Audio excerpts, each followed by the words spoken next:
Welcome back everyone to the Kalispell Warhawks Dynasty. Here in Season 3 we are finally going to talk recruiting in what is a very big season for us on the recruiting trail.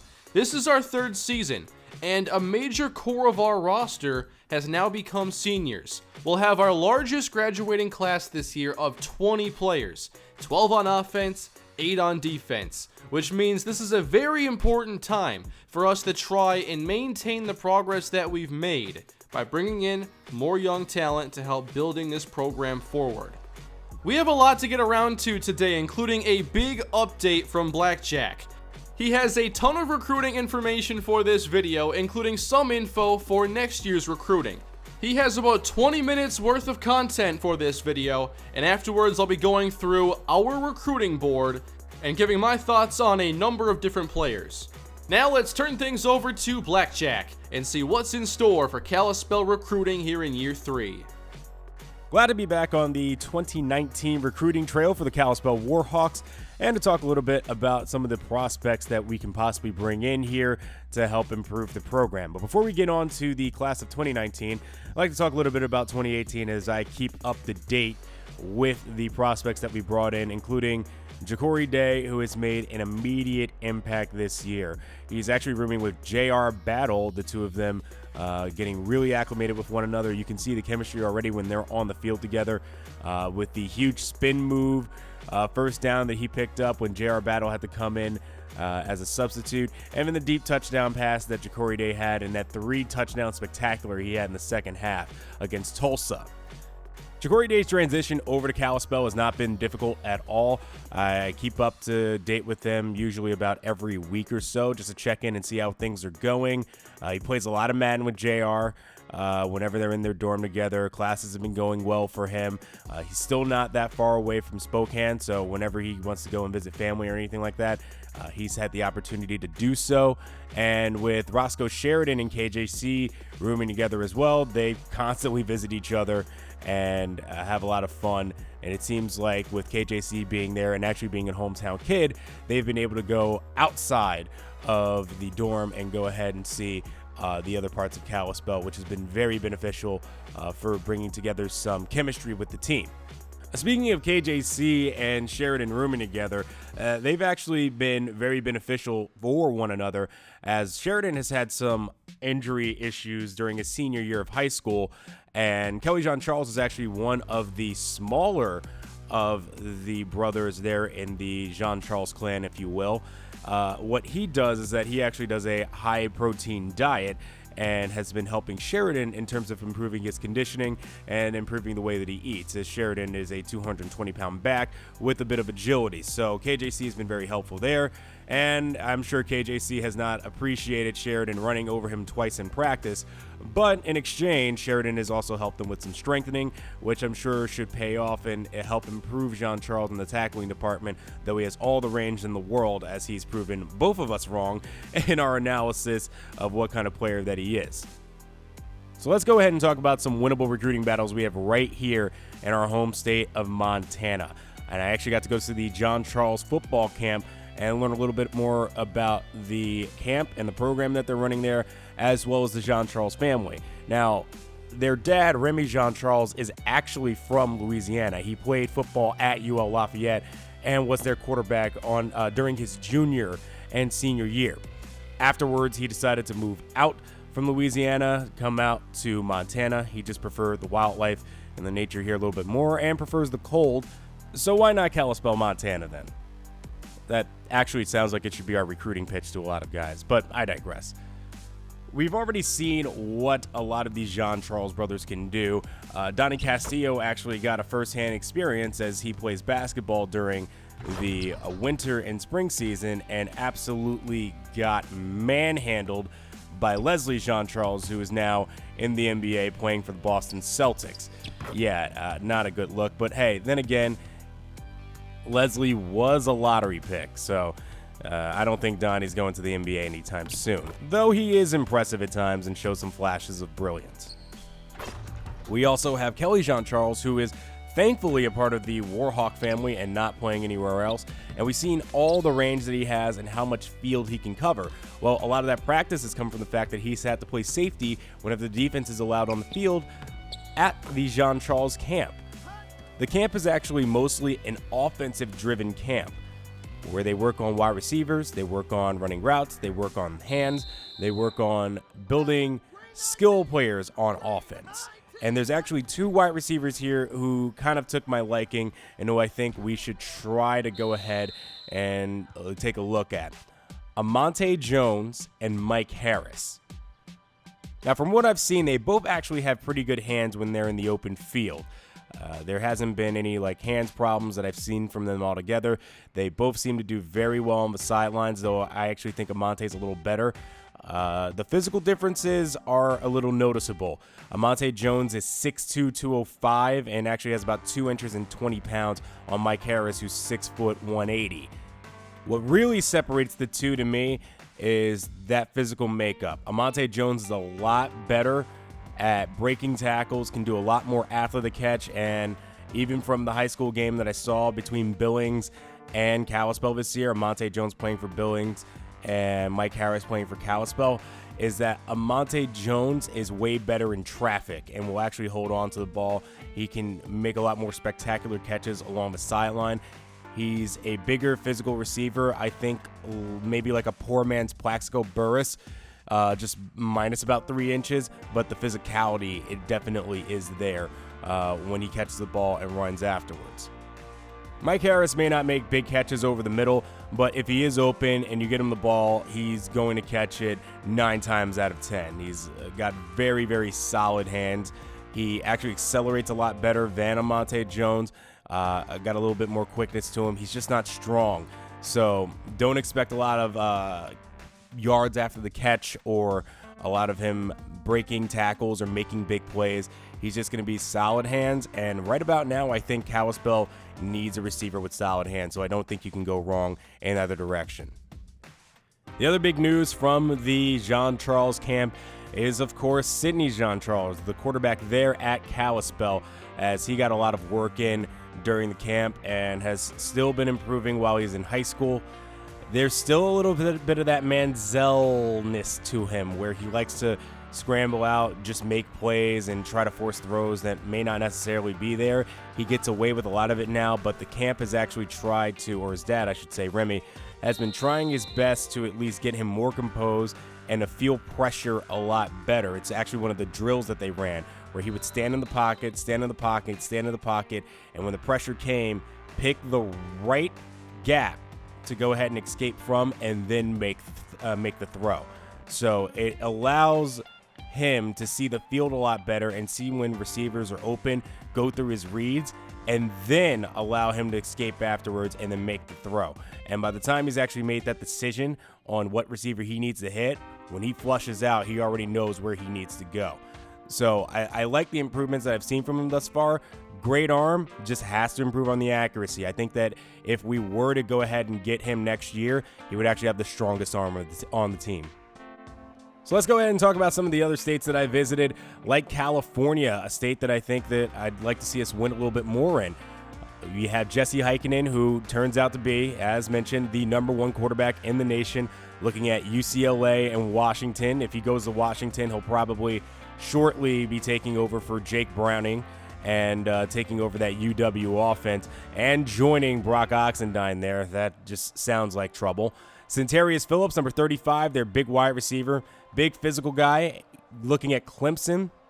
And it seems like Clemson should run away with him, joining a line thus far of almost like 5 or 6 years or so, really good wide receivers going to Clemson.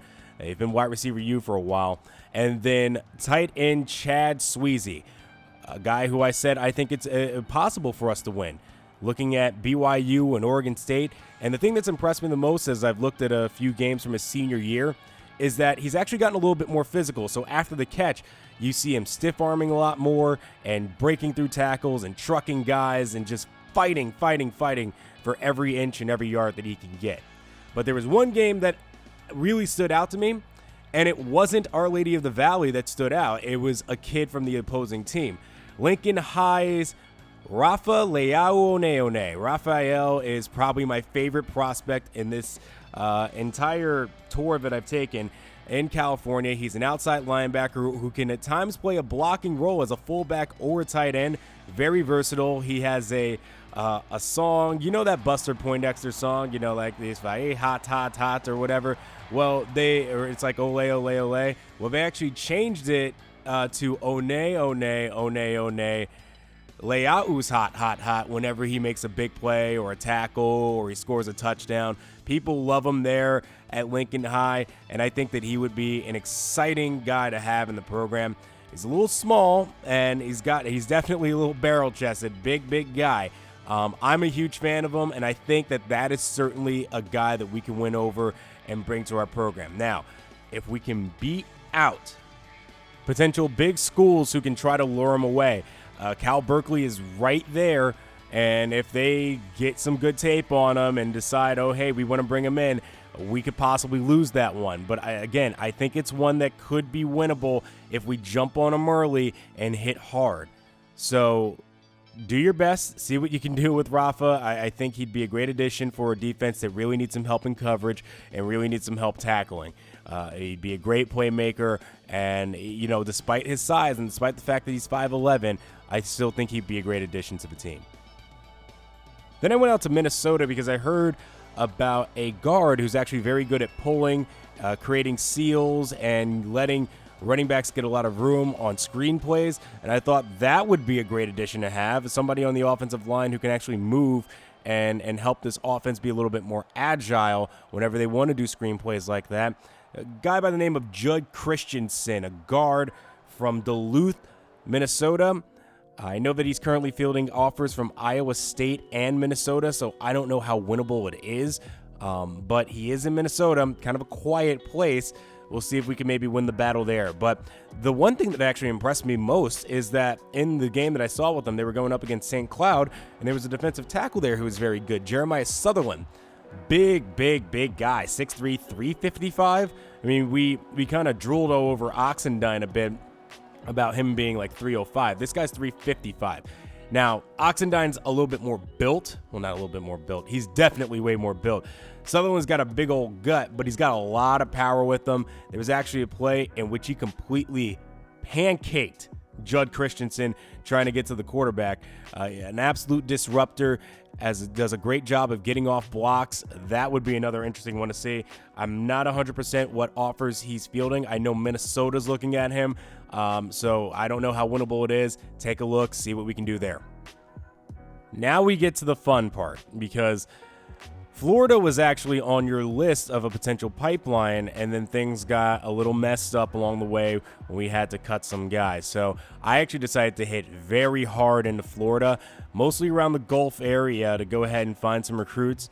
And boy, did I find a game changer.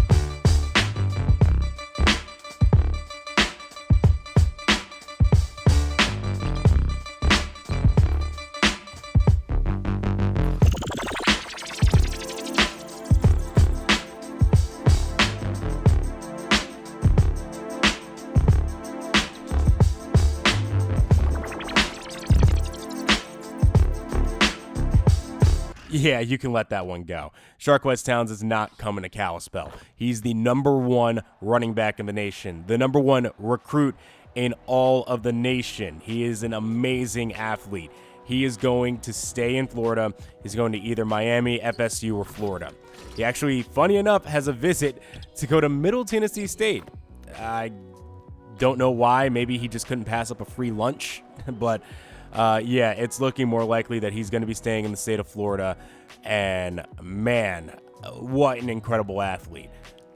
But he has been an open door for me to see other prospects around the area by watching his games, including his own teammate, Terrence Mccain III, who is a running back in the backfield with them. Now, I don't know exactly what you do with someone like Terrence Mccain III.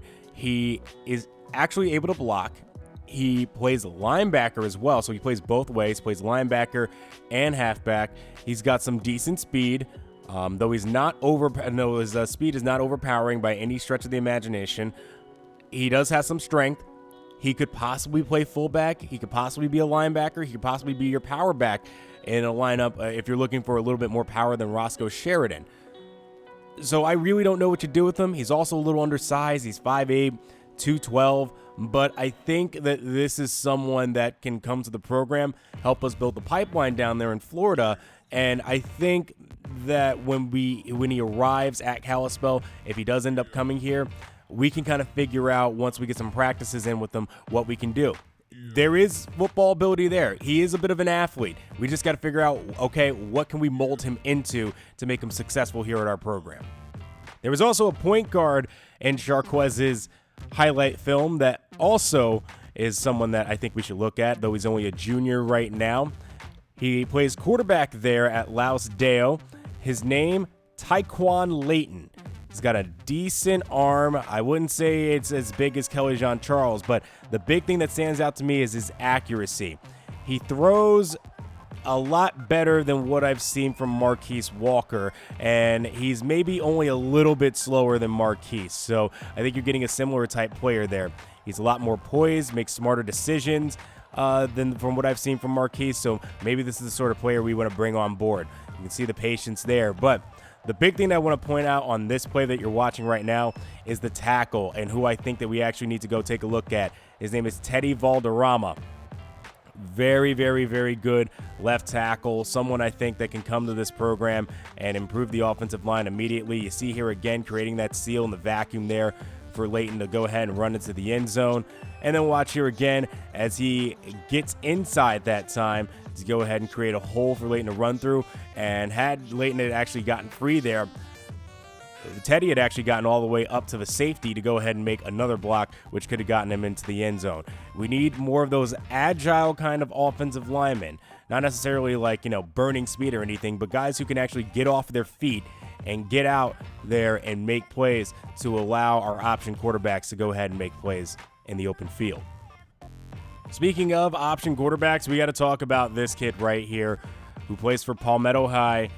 Bam! Look at that hit that he put on that safety, man. That is a bad man. His name is Bo Lee. He's 6'1". He says he's 230. I don't believe it. I don't believe it at all. That is a wrecking ball there at quarterback. Make your Bo Lever jokes or your bowling ball jokes. He is an absolute one-man wrecking crew, and he's actually a senior this year. Now, he reminds me a lot of Tebow. Not a great arm. Some accuracy. You'll see some of the throwing problems in a second here, but he is a very good runner and very good in the option attack. He's most effective when you're throwing short screen passes with him or intermediate routes that allow him to go ahead and get the ball out quickly. But you can watch him here as he rolls right and tries to throw off his back foot there. Not very good at all with his footwork, which is ironic because he's actually a really good runner. As you see there, another play where he just runs through a defender, and watch him here finish off the run as he continues to stiff arm a guy trying to catch up to him. Not all that fast, but again, that ability to power through guys is amazing. Now there's a good example of his arm where he throws the fade there and the receiver just drops it. And again, little check down there, gets a running back into the end zone. That's where he's going to be the most effective. He doesn't have the long ball, which may take away things like Ja'Cory Day's ability to go ahead and then just run deep routes. But other than that, I think he could be an interesting option or an interesting backup for us at QB should someone like J.R. Battle go down, or you just want to go to a more option attack, or, hey, if you want to run power into the end zone and have someone as a goal line back, there you go. Maybe interesting to see him at fullback now that I think about it. We talked about Teddy Valderrama, who plays at Lausdale, but I forgot to also mention the middle linebacker there that I really like, and I think that we would have a really good shot at, Diego Fernandez, as he's actually taken some interest to us since I've gotten down there. He's also looking at UNC and Ole Miss, but I still think this is one that we can possibly win, and we can stay tight end. He's very, very good at blitzing the gap, and he's actually pretty good in coverage. Watch this here as Boley floats one there, a dangerous throw, and somehow the tight end comes up with this one, but I don't put this one on Fernandez. He was there in perfect coverage, had the hand right there. You know, sometimes the ball just doesn't go your way and you luck out on certain plays, but I think he is a fantastic coverage linebacker and can also run some blitz packages with them, and he'll get in after the quarterback. Very good in pursuit. Let's go ahead and hammer it in hard and try to get in Diego. Now, there is one last prospect, Jefferson Mcclelland. He's a defensive tackle at Sarasota High. I'm not huge on him, but he can be absolutely disruptive at times. He's a big guy, got a bit of an attitude problem, which is the reason why Troy is the only school that I know of right now that's really looking at him, but he can be disruptive when he is at his best. When he's not, he's usually just crumpled at the line of scrimmage. But watch here where he gets into the backfield and forces Boley to roll out, and all of a sudden, all that chaos forces Boley to roll out, make a terrible decision, and keep holding on to the football and fumble it. Here again, he gets into the backfield, forces Boley to roll left into where the blitz is coming, and then he gets brought down for another sack there. He can be absolutely effective as a guy who just eats up a lot of space. He may not get a lot of stats, but he will eat up a lot of space and open up the field for everybody else. There's also another prospect from Florida that I'm looking at, a JUCO there, by the name of Lamar Williams. He's 6'5", 206, a really, really big guy who they've kind of switched back and forth between playing a little bit of safety and wide receiver.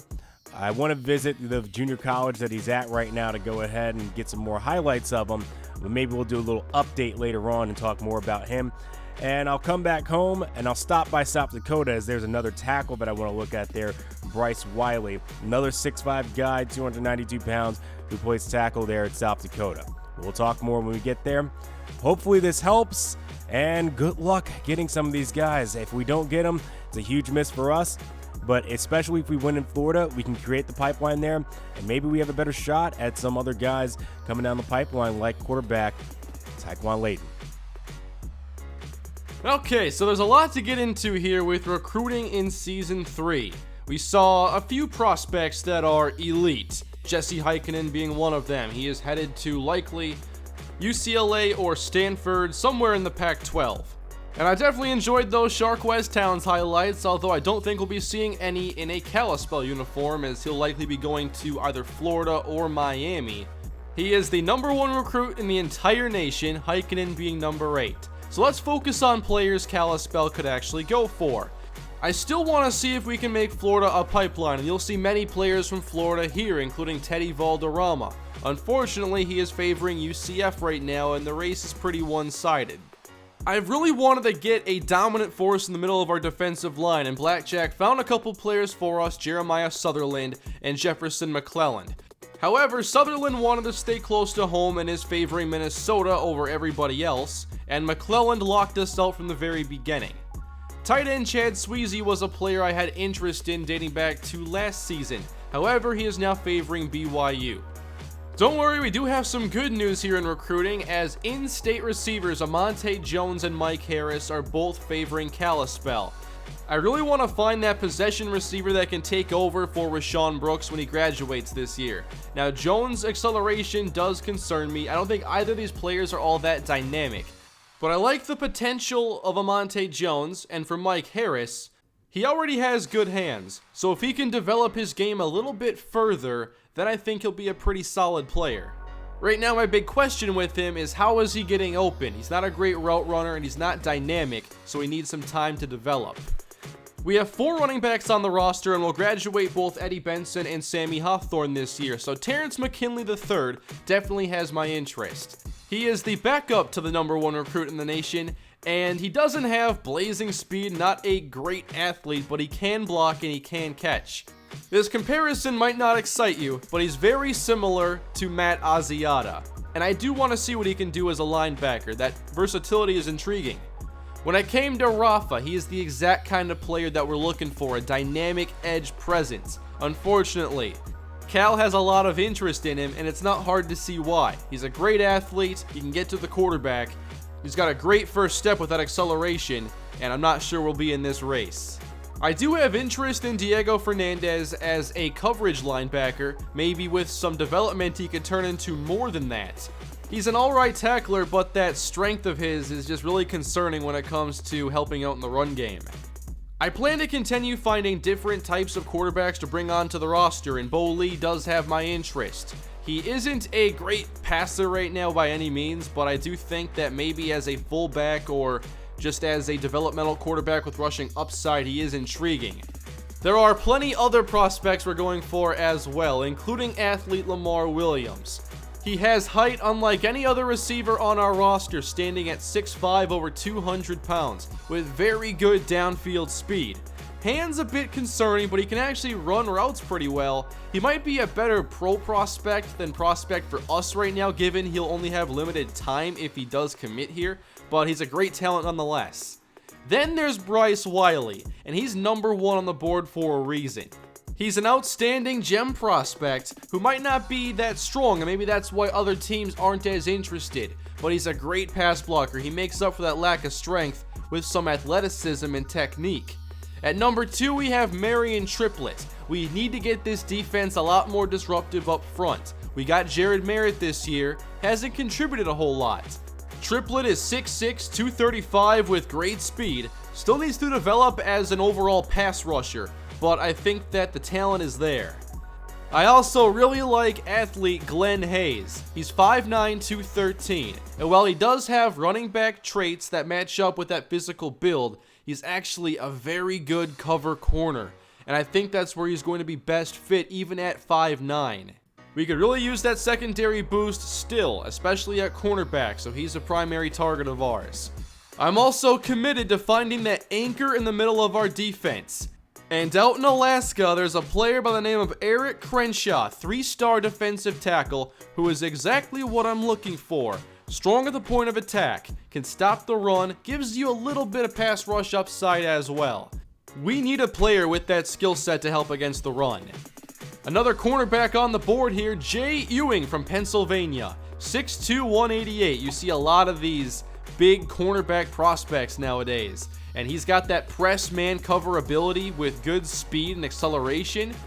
We could really use the size and speed at the outside spots on our roster, whether it's at receiver or at cornerback. So there's a look at our recruiting board right now, and I'll introduce some more players as we continue, and also keep you all updated on the recruiting battles. We'll have those every week now throughout the rest of the season, unless there's nothing to talk about, but now we'll get into recruiting on a regular basis. It is a really critical year for us, graduating 20 players, including Marcus Calhoun, our captain of the defense, Rashawn Brooks, Sammy Hawthorne, our entire starting offensive line, along with more starters on our defensive line.